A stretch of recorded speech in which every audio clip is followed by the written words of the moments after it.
For today's video, ilalagay natin ang ating step grills. Kakarating receive lang natin to kagabi kaya wala tayong trabaho ngayon. Busy tayo ni Winner X. Kabit natin tong ating step grills.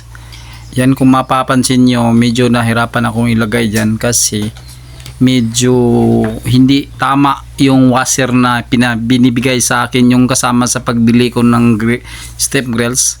Kaya naghanap ako ng idea kung paano ko masolusyonan. Kaya ito medyo tagal talaga. Kung mapapansin nyo, medyo pawis-pawis na nga yung voice nyo dyan.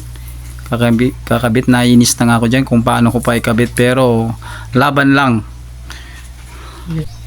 Laban lang guys. Ito yung una nating gamit na in-upgrade kay Winner X. Ito yung pinakauna na in-upgrade natin. Step grills. Step grills kasi yung inano ko kasi dito minsan pag may bibilhin tayo ng mga gamit, pwede pa maisakay o kaya malagyan ng bag. Kung may long ride ka, pwede pa malagyan ng bag o kahit helmet man lang, hindi magasgas yung flaring natin. So ito na siya, malapit na talagang matapos. So abangan nyo na lang yung pagkatapos nito guys. Maraming salamat sa inyong walang sawang panunood.